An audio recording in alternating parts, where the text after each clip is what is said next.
welcome to Ask the Band, where we take questions from the fans and ask them to the band. We're here today with Scott and Joel from Out of Order. Hey, what's up? How's it going? Yeah. So first of all, I'd like to thank you guys for coming down here. And secondly, with your patience for I know we've talked for like a couple of years now. Yeah. And this is the first time we've actually had a chance to get together and do something, right? And thirdly, thanks for coming with clothes on. No problem. It was touch and go there for a bit. Yeah, awesome. Okay, so yeah, what was Montreal like when there was the COVID restrictions and stuff? Like, I heard that you guys had like curfews. It was hard to live in the city at that time. I think en masse a lot of people left. There was I think the government kind of enacted some pretty draconian rules. Curfews, like I think the effects of what occurred and the rules that were implemented at the time will leave a longer lasting impression upon the minds of the people that actually live in the city.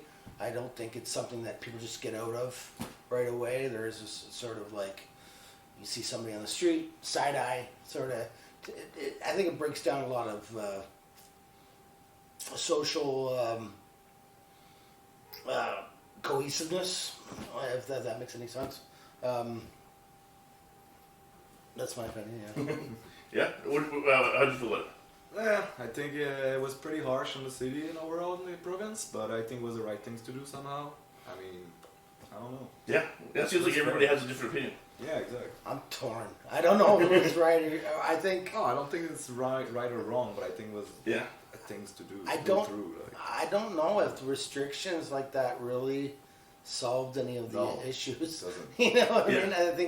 I think whether or not somebody could leave their house at 8 o'clock or 9 o'clock, I don't think that really affected the spread of a virus. You know, day or night is going. I think it was just an excuse, kind of, to make things easier. I don't know. People just seemed like they were just throwing shit against the wall, seeing what stuck, because no one really knows what the fuck was going on and how to deal with this. Yeah. You know, so it was just throwing shit against the wall and see what'll stick. Cool. Yeah. So it must have been difficult not being able to play live. Were there any like underground shows or like secret parties or? Not really. Yeah, I mean, in a general sense, it's kind of good. I mean, I think the scene kind of took a little bit of responsibility and to, you know what, let's not have wild parties during the pandemic, which is kind of good. But there was a few in here and there. I know they were like, we jammed down the west end of the city. I know next door to us, they were having some parties and shows there. At our next door Jan spot, but generally people were pretty. They were, didn't gather much, Cool. I heard that the bands they love coming to Montreal to play. They say like Montreal has like some of the best fans and some of the best crowd reactions. What's it like when if you're starting your band here and stuff? Then maybe you don't have. The same experience in Montreal, and it might be the opposite. Where like, what's it like playing in other cities? It's city depends on where you are, and it depends on the moment of the wind that occurs. You know, I mean, you could play some little buttfuck town in the Michigan state and have a crazy show, or you could play like Toronto on a Saturday night and have it lame. It depends on what's going on and the momentum that's going on at a show. But Montreal is and has there's been some crazy shows going on in Montreal. It's always been known as that. So this next question is from Dale in Toronto. He's going to ask. He was asking, what's the difference between punk and street punk, and which one's more dangerous? That's the question. You want to handle it? No, go ahead. I don't know. It's just I think there's a tendency to subgenreify things. it's rock and roll. It's punk rock, whether it's street punk or I think there's a tendency that people need to codify every type of music to the point where it's such a niche. Like just building up walls. It's fucking punk rock. Who gives a shit? That's it. Part of the reason why we're doing this project is to help inspire the next generation of punk rock heroes. And so some of the questions we're asking all the bands is what kind of gear do you guys use? If you have any secrets or tips on how to use it, like pedals or settings or. Just trying to keep it as simple as it is. Guitar straight to the amp, get the great grit of that amp. It's just the best. Fender and Marshall, I think they go a lot together. It's pretty well. Overall, I think we have a good setup as a band. Like everybody have a great instruments overall. No, it's pretty simple. It's just straight rock and roll through the amp. That's it.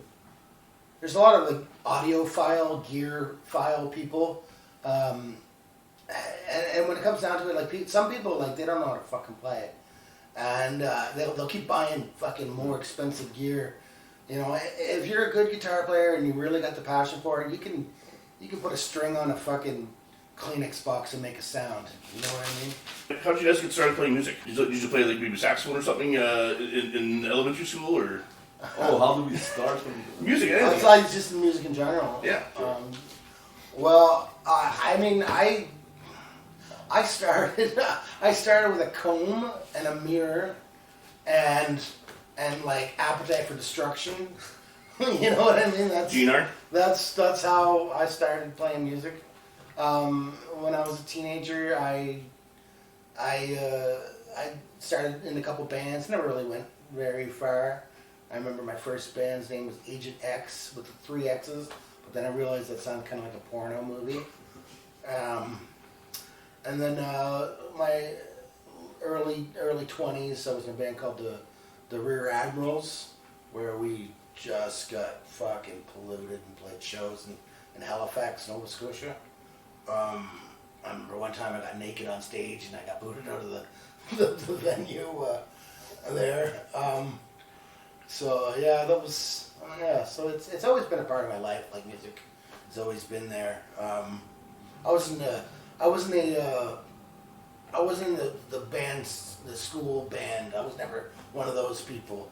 I just wanted to play rock and roll music. That was it. And so it's been like rock and roll punk? Yeah. How about you, John? Well, classic. I have a big brother who introduced me pretty quick to that kind of punk. So we used to play guitar and bass in high school, so I was always sneaking in his room to get the guitar and trying to practice. We had a couple fight over that guitar because we only had one at home, but no, pretty quick I step up and just joined many bands over high school, punk rock, psychobilly stuff, and then after all I meet Scott, and then we just roll after that. Cool. What was your first gig? First gig. Actually, I was a 16-year-old. It was in a Cafe Chaos in Montreal. So I was not even the age to be in a bar, but we fucking played it. No, that was cool. Nice. And what about you? My first gig, they used to have there used to be this bar in Halifax called Hell, and they'd have open mic nights, and we I don't know how we would end up there every Tuesday night. I don't know what the fuck I was doing where I'd get drunk on a Tuesday night, but yeah, we would go and we'd start playing shows there, and the first gig Out of Order played actually was again at one of those open mic nights. The first gig I actually played like an official gig, which I organized, was for Out of Order. It was something like 2001, 2002 maybe, and I remember I took down a couple bottles of Jack Daniels, and I remember, well, I kind of don't remember, but I do remember a friend of mine in the morning, he picked me up and put me in a shopping cart and took me to this place to go get breakfast. I always thank him. He's passed away now, but I always remember that guy for that. Put me in a shopping cart. He found me on the street somewhere, and yeah, that was the end of that. The first night of Out of Orders, first gig. Do you guys ever get nervous, or when you did get nervous, what do you guys do to overcome that? Vomit. Before a gig, Yeah. tequila shot. It's like a slap in your face. It's like, wake the fuck up, you have to play. It's always great. I used to get insane. I used to get nervous when I'd go jam. I would get like, I'd be sick. I'd get IBS, everything you name it. On stage, even to this day, I still get nervous every time.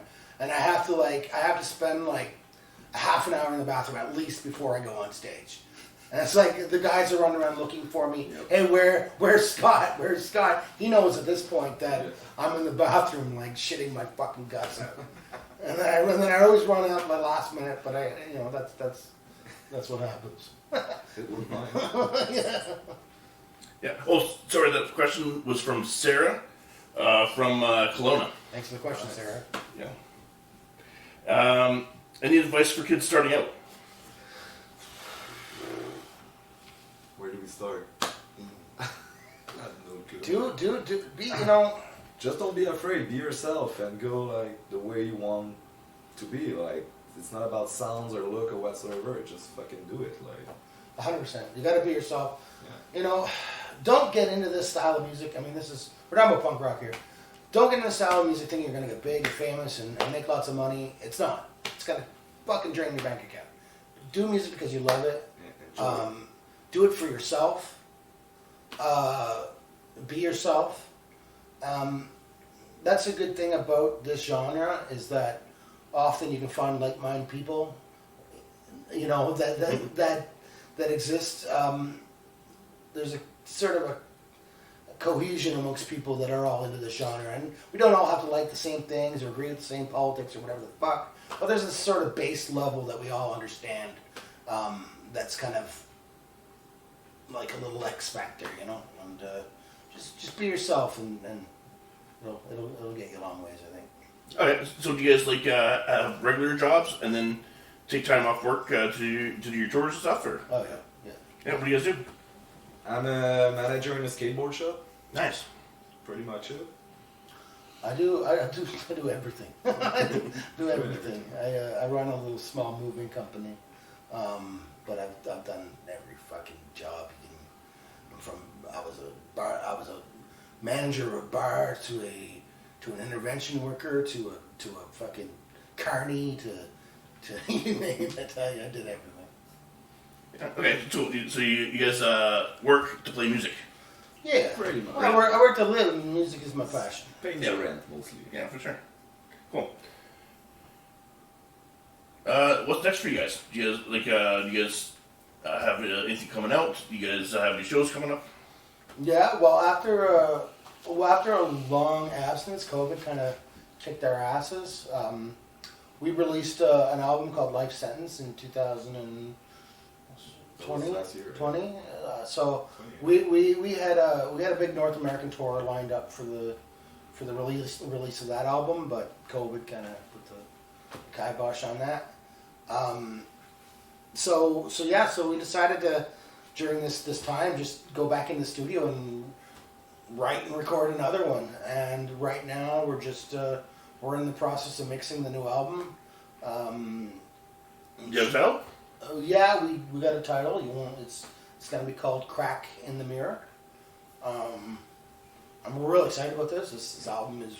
I feel like we keep on progressing musically with every album, and that's the kind of the goal, to get better and better. And this album is rocking my world, and I'm real excited. I'm real excited to get it out there. I think if you like music, you're gonna like this album. It's just straight up. But Yes. yeah, and as far as shows go, things are starting to come together.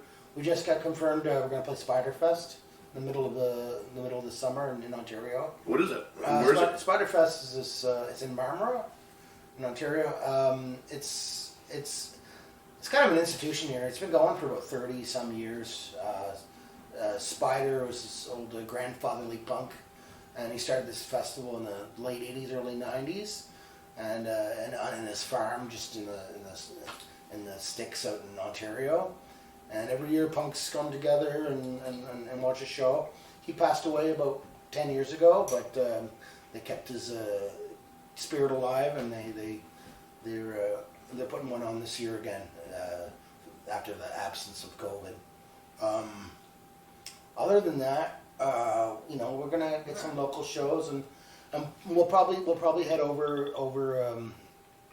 to Europe or the UK, hopefully to promote this new album. But then probably we'll start planning that out probably the end of the summer and figure out maybe for next 2023. Nice. Okay, so what's the least punk things you guys like? Now, like a lot of the times, people talk about their guilty pleasures and stuff. They come up with things that are like really close to punk rock, like I like a bit of metal, right? I'm gonna give you an example of mine first. I'm sure you guys have heard the song. Like you can't have not heard the song, just by riding in the elevator or walking to a store. But sometimes when the song comes on, I kissed a girl and I liked it, the taste of her cherry chapstick. Sometimes the song comes on the radio, and I don't turn the channel, even though like I'm all about punk rock. As far as the music goes, I genres. I don't just listen to punk rock music. I'm a huge Bruce Springsteen fan. I love fucking Bruce Springsteen. Fucking eat that shit up.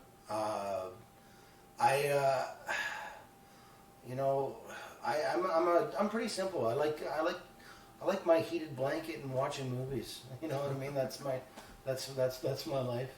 I'm 41 years old. That's how I roll now. It's punk rock.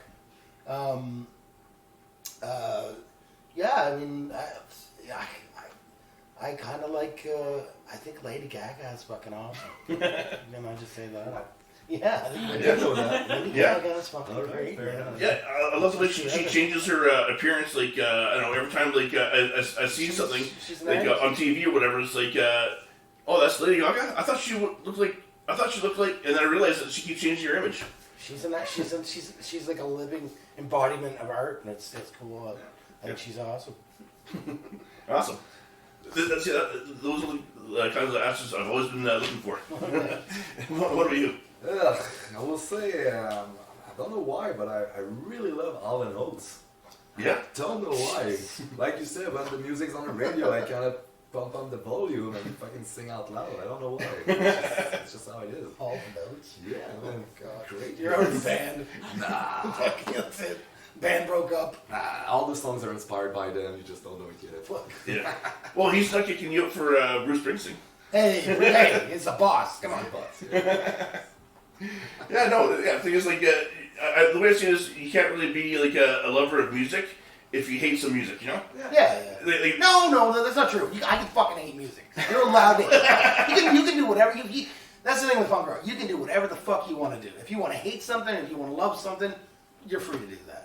Yeah. And you're okay to hate music. There's some fucking things that you can hate. Yeah. Like let that drive you. I don't know.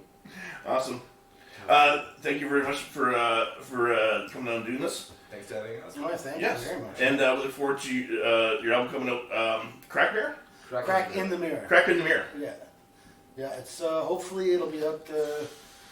Just mixing it now. We're hoping that it'll be out by Christmas, but like let's cross fingers if that happens. There's a lot of pieces in the puzzle to make that happen before. But yeah, that's the goal, and you'll see us. Cool. Awesome. Thank you very much. Thank you. Thank you, man.